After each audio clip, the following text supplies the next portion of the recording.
Jangan lupa subscribe Gus Miftah Lover.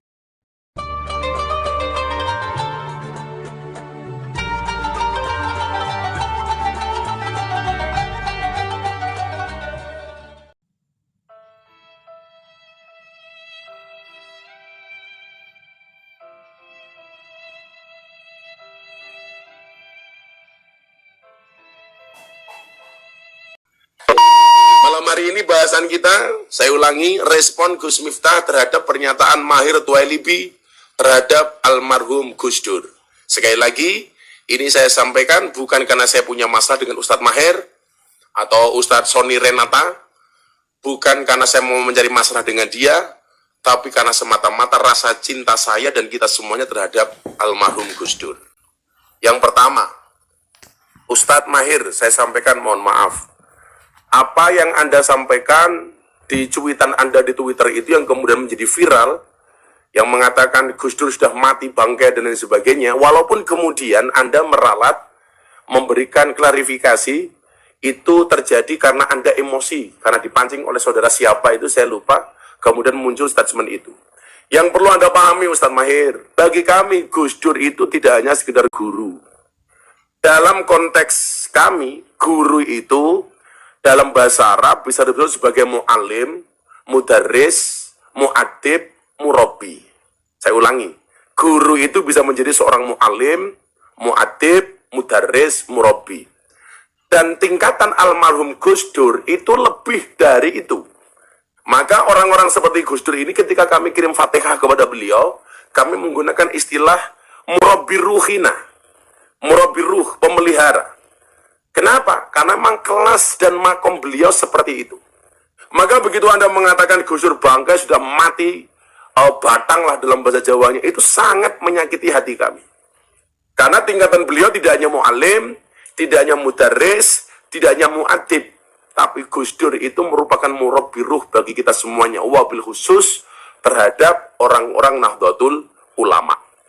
Di mana pentingnya guru menurut orang NU?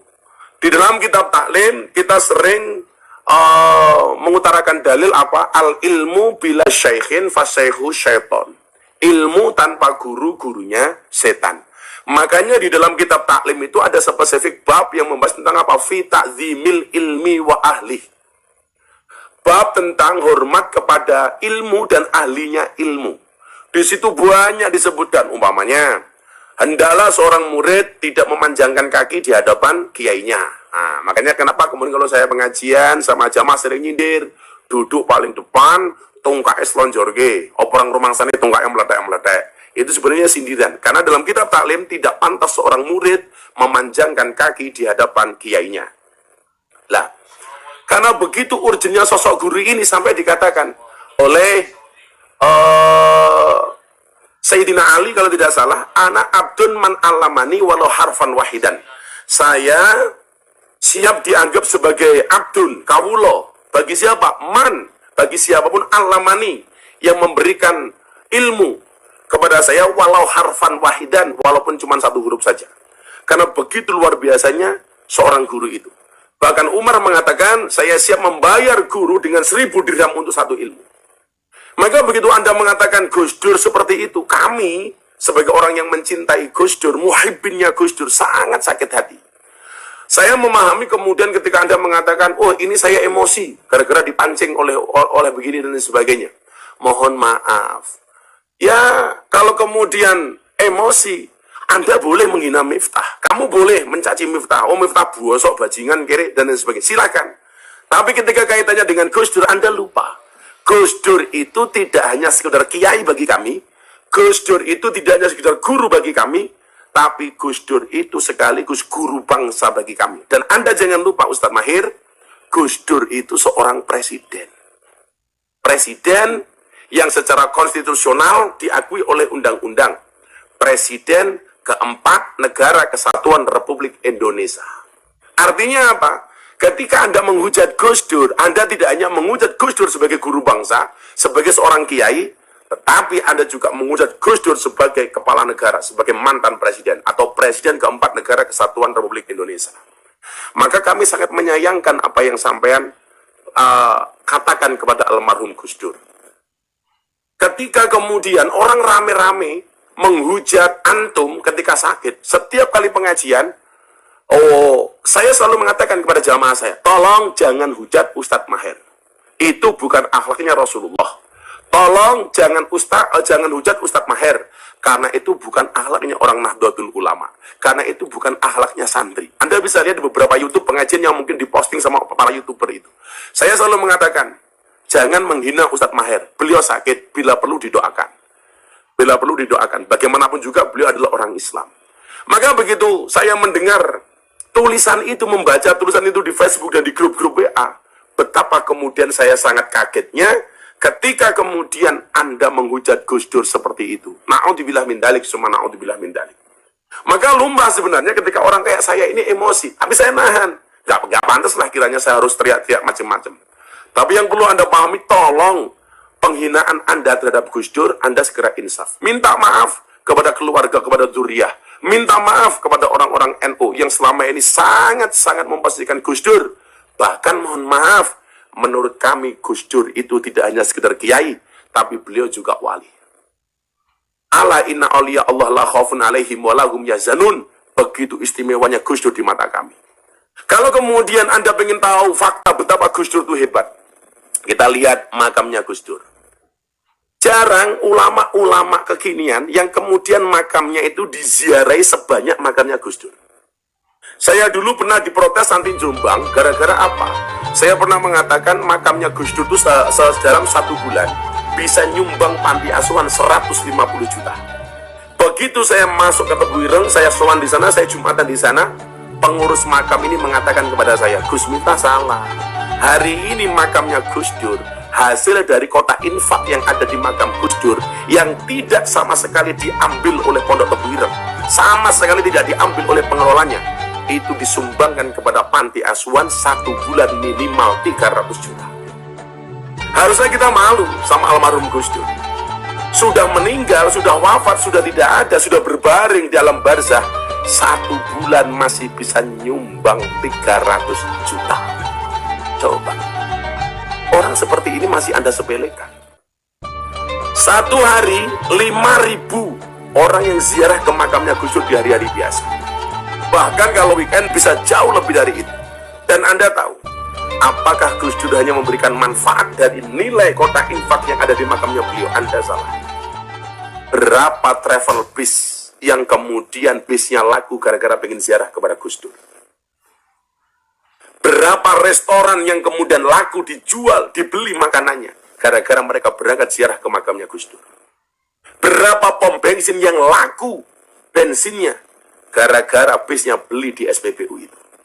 Berapa WC yang pesing digunakan oleh para jamaah yang datang ke makamnya Gus Dur, mereka yang butuh ke toilet? Berapa penjual yang ada di makam Gus Dur yang kemudian diuntungkan? Tukang parkirnya laku, semuanya laku. Ini orang sudah meninggal. Maka begitu Anda menghina, naudzubillah min dzalik, kita ini siapa sih Ustaz? Mohon maaf lah, barangkali Anda lebih alim ya daripada saya, Anda lebih hebat daripada saya, mungkin Anda lebih soleh daripada saya. Kalau kemudian ini saya dikatakan mengkritik Anda, tidak.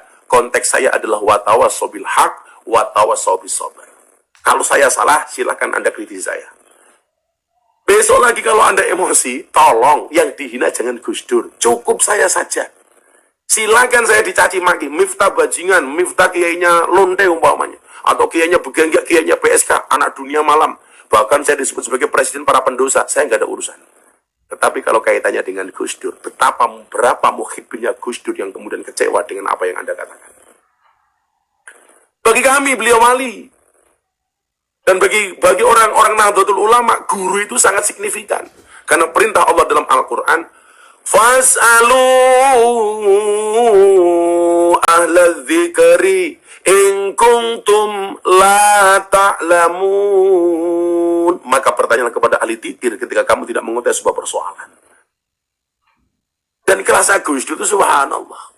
Orang yang barangkali karena sudah tidak mengharapkan apapun dan tidak ada yang ditakuti kecuali Allah, bahkan beliau biasa membuli dirinya sendiri. Gitu. Dengan kemudian Anda emosi mengait-ngaitkan dengan Gus Dur yang mengatakan Al-Quran itu kitab purba dan sebagainya. Anda tidak pernah mendengar langsung penjelasan dari almarhum Gus Dur. Maka kami sebagai muhibbin Gus Dur, sebagai santri Gus Dur, sebagai orang yang pernah kemudian mempunyai hubungan dengan Gus Dur, sebagai orang yang pernah berinteraksi langsung dengan Gus Dur, kami sangat kecewa dengan apa yang Anda sampaikan. Apalagi di tengah-tengah musim corona, di tengah kondisi bangsa yang seperti ini, yang seharusnya kita saling berangkulan, saling merapatkan saf dan barisan untuk rukun, supaya Allah segera menjauhkan musibah dari bangsa ini. Karena saya teringat ketika Nabi Musa alaihissalam, umatnya dilanda kelaparan panjang, gara-gara kekeringan yang tidak segera turun hujan, Nabi Musa mengajak umatnya, kemudian diajak untuk sholat istisqa, minta hujan. Setelah sekian kali sholat istisqa, ternyata tidak turun hujan. Dan ternyata ketika kemudian Nabi Musa tanya sama Allah, kenapa kami tidak diturunkan air hujan? Apa jawab Allah? Karena ada umatmu yang tidak mau akur. Karena ada umatmu yang tidak rukun. Kemudian Nabi Musa bertanya, siapa umat saya yang tidak bisa rukun? Apa kata Allah? Yuratakan dani masuk Gusti Allah kok ngerasan. Akhirnya kemudian apa? Nabi Musa meminta umatnya untuk rukun. Disitulah kemudian Allah menurunkan air hujan. Ingat, la tadkhuluna jannata hatta tu'minu wa la tu'minuna hatta tahabu. Sekali-kali kamu tidak dikatakan beriman, sekali-kali kamu tidak akan masuk surga sehingga kamu beriman, dan kamu tidak dikatakan beriman sehingga kamu punya rasa cinta dan kasih sayang. Seharusnya musim corona seperti ini kita jangan kemudian saling menghujat, tapi justru kemudian saling mengingatkan, akur, rukun, supaya Allah segera mengangkat musibah dari bangsa ini. Jadi kalau bisa deh, Ustadz Mahir minta maaf sama zuriyah Gus Dur, kepada Mbak Yeni, kepada Bu Sinta Nuriyah, kepada Pondok Pesantren Tebu Ireng, dan kami semua orang-orang yang mencintai Gus Dur. Saya doakan Anda segera sehat, bisa berdakwah lagi dengan cara yang lebih baik. Ya, seperti itu kawan-kawan malam hari ini. Ya, oke. Terima kasih. Kita baca doa. Subhanakallahumma wa bihamdika, asyhadu an la ilaha illa anta, astaghfiruka wa atubu ilaik, walhamdulillahi rabbil alamin.